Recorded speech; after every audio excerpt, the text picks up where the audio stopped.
Yes. So let's complete these MCQs fast. These are only 5 MCQs from NEET PG 2018. Okay. So all of you are listening. Yes, sir. Okay, बस ये कर लेते हैं. So question number 1 is identify the type of muscle shown in the image below.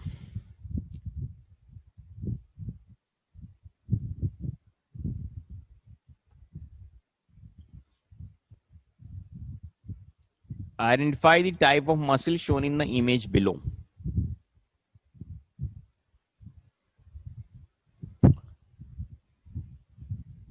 ये क्या हो गया? इस विजिबल है ना screen? Yes, sir. Yes, sir. Okay. So the answer is pinnate. इतना तो तुम लोगों को आना चाहिए. Multi-pinnate, yes. इसके जो ये एक्सटर्नल हेड है, इसका एक्सटर्नल हेड जो है अपर 6 रिब्स से भी निकल रहा है, साथ साथ ये जो कॉस्टल कार्टिलेजेस हैं यहाँ से इंटरकॉन्ड्रल पोर्शन जो है एक्स्ट्रा जो कहते हैं एक्सटर्नल कॉस्टल मेम्ब्रेन जो होती है वहां से भी अराइज हो रहे हैं. So these fibres here there are multipennate and there is a clavicular head of origin, manubrium से भी निकल रहे हैं and they twist themselves to have an inverted J-shaped bilaminar insertion on the lateral lip of intertubercular sulcus. Got it? So that is like, you know, this muscle is also classified as a multipinnate muscle. That was pectoralis major. Now talking about ureteric bud develops from. Ureteric bud develops from, याद रखना, urogenital development and CVS development. Among the systemic immunology, these two units are very important. CVS पे और ये दोनों and branchial apparatus are tongue, thyroid. Sir, mesonephros. Yes. Mesonephros. Metanephros. Mesonephros. Metanephros. कौन बोल रहा है? मेटानेफ्रोस. Metanephros, sir. मंजीत. अच्छा, सही है आंसर, बिल्कुल. Mesonephros is the correct answer. Because अभी हमने अपने लेक्चर में, याद करो, जब हमने मॉर्फोलॉजिकल एवोल्यूशन ऑफ सेरेबेलम पढ़ाया, तब मैंने ऑन्टोजेनी रिपीट्स फाइलोजेनी का एग्जांपल दिया था. मैंने बताया था किडनी का evolution. The earliest kidney was to develop from pronephros, then mesonephros, then metanephros in adult humans. ठीक है. अब जो ये किडनी है तो ये अलग चीज हो गई. अब ये जो मीजोनेफ्रिक डक्ट होता है वो मीजोनेफ्रॉस का यही पार्ट होता है, वो वहां से नीचे डेवलप होके you can see is mesonephric duct descending down reaching at the junction of you know primitive urogenital sinus जो होता है उसके जंक्शन में आके खुलता है, जहां पे ये जो है यू नो जंक्शन होता है किसका, वेसाइको यूरेथ्रल कैनाल और नीचे का डेफिनेटिव यूरोजेनाइटल साइनस बनता है. ठीक है. Vesico urethral canal is forming the upper portion यानी कि ब्लैडर और द प्रॉक्सिमल यूरेथ्रा का, प्रोस्टेटिक यूरेथ्रा का, और नीचे का डेफिनेटिव यूरोजेनाइटल साइनस है, उससे क्या बन रहा होता है, membranous and the phallic portion of the urethra. So there it joins at the junction there vesico urethral canal and definitive urogenital sinus में पोस्टीरियरली, वहां पे आकर के ये जुड़ता है. फिर क्या होता है, मीजोनेफ्रिक डक्ट से before it joins there it gives out a bud and that's called ureteric bud. So ureteric bud is actually mesodermal in origin and it arises from mesonephros. Okay, this was asked. ये NEET PG 2018 के questions हैं. Now functions of the muscle shown in the image. Sir, abduction. C. Sir, D.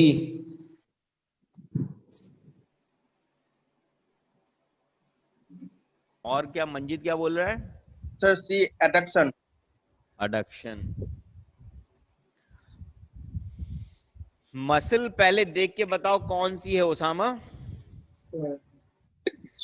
ये muscle कौन सी हैं?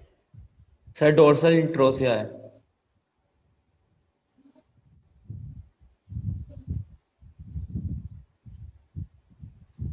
और कोई बताएगा? चलो देखो इसमें ध्यान से, एक जो चीज है, पहली चीज तो इसमें दिख रहा है कि ये मसल ये लॉन्ग टेंडन से अराइज कर रही है. That's why they have shown you these long tendons and long tendons which reach to the tip of the, tip नहीं कहते हैं, base of the terminal phalanges on the palmar aspect, these tendons will be the tendons of flexor digitorum profundus. Got it? Profundus. Yes, sir. And now can you appreciate that the first two lumbricals and first two muscles are having unipinnate bellies. They are Yes, taking sir. origin These are from lumbricals. only one tendon. So they are first and second are unipinnate. Yes, Third sir. and fourth are bipinnate. So the muscles are Sir, lumbricals. lumbricals. Yes. So these muscles are lumbricals. Okay. The muscles I have identified it for you. Now tell me the action. Flexion. Subflexion. A. Function क्या होगा इसमें फिर? Subflexion. अच्छा, screen visible है ना? Yes, sir. Okay. The answer is Flexion. Sir. Flexion. But एक बात बताएं, ये क्वेश्चन बहुत अच्छा नहीं है. It's not a good question because lumbricals they are actually flexing, flexion point भी नहीं लिखा है कहां पे. Flexing the MP Yes, joint, sir. Metacarpophalangeal joints पे फ्लेक्शन कराएगी. But at the time they will also cause extension at IP joints, interphalangeal, proximal and distal, with the help of dorsal digital expansion. तो इस वजह से it's not a good question. Anyways, the answer of course will be flexion at metacarpophalangeal joints. About Simpson's fascia, which is incorrect.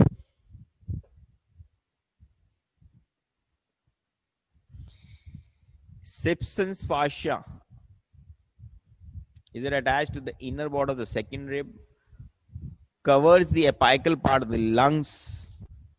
It's a part of scalenus anterior muscle, or vessels, and vessels pass over the fascia. Sir, C. Which is incorrect? पूछा Sir, गया. A.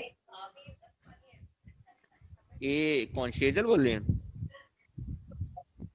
Sir, Anjali. Anjali. अच्छा 21. Yes, sir. Okay. So answer is बहुत simple, बहुत easy और बहुत अच्छा सा question था. सिंपल था क्वेश्चन. बुक में अगर तुमने डायग्राम देखे होंगे, the answer of course is a. And this Simpson's fascia is actually, यहाँ पे पूछा है which is incorrect. ठीक है. So it's attached to the inner wall of the first rib, right? And it reaches to the transverse process of the 7 cervical vertebrae, right? And it is presumed to be a detached portion, a degenerated portion of Scalenus minimus. Scalenus minimus, which is actually, scalenus anterior का ही एक detached portion माना जाता है. और ये इसका inner surface जो है ये सर्वाइकल प्लूरा से मर्ज हो जाता है. ठीक है. एंड इसके ऊपर वेसल्स हैं, देख लो, सब क्लेवियन वेसल्स इसके ऊपर से पास होती हैं. तो the answer which is wrong is this one. Second rib नहीं, फर्स्ट रिब से अटैच होता है. And the last question is here. Last question क्या है, ये दिख रहा है, स्क्रीन सही है? Yes, sir. Thrombosis of posterior inferior cerebellar artery causes. posterior पढ़ा चुके हैं हम.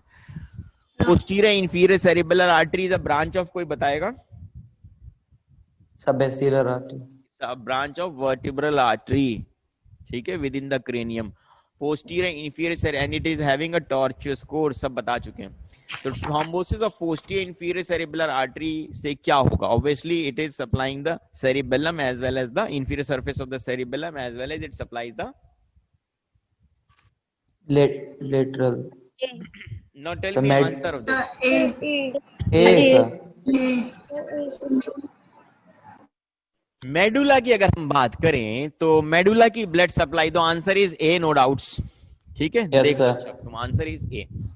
मेडुला में जो anteriorly there was anterior spinal artery, याद करो, and anterior spinal artery was supplying the entire middle 1/3 portion of the entire thickness of the medulla, while lateral 2/3 was being supplied by the posterior inferior cerebellar arteries. याद आया? Yes, sir. हाँ. तो ये जो होता है ये कहलाता है डिजरीन सिंड्रोम, मीडियल वाला. And lateral medullary syndrome is called Wallenberg. Very good, Wallenberg syndrome है. So this is Wallenberg syndrome. ठीक है. अब इसमें यह है कि कॉर्टिकोस्पाइनल स्पेयर हो जाता है और मीडियल लेमनिस्कस भी स्पेयर हो जाएगा, लेकिन लेटरल स्पाइनोथैलेमिक जाएगा इसमें, साथ साथ वेगस भी जा रही है, क्रेनियल एसेसरी भी जा रही है, ग्लॉसोफेरिंजियल इन सॉफ्ट मसल्स, पैलिंग, लैरिंग्स, ये सब की मसल्स पैरालाइज हो रही हैं। कॉन्ट्रालेटरल लॉस ऑफ सेंसेशंस भी होगा क्योंकि स्पाइनोथैलेमिक ट्रैक्ट भी जा रहा है एंड इंफीरियर सेरेबेलर पेडंकल जा रहे हैं, तो एटैक्सिया हो जाएगा। और लाइवरी न्यूक्लियस भी जा रहा है, एंड अभी तो मैं बताया लाइवरी न्यूक्लियस का किससे, नियो सेरेबेलम से कॉन्टैक्ट होता है, तो फिर भाई एटैक्सिया भी हो जाएगा। लेकिन ये सब एटैक्सिया इप्सिलेटरल, रिमेंबर सेरेबेलम जो भी है इप्सिलेटरल ही कंट्रोल करता है, तो ataxia on the same side, ये सारी बातें हो जाएंगी। रिमेंबर हाइपोग्लॉसल यानी कि टंग जो है बच जाएगी इसमें। टंग का इन्वॉल्वमेंट किस में होगा, 12th नर्व का इन द डिजेरेन सिंड्रोम में, ठीक है, मीडियल मेडुलरी सिंड्रोम में। Okay, so that was all. Thank you so much, sir. And you can give your attendance.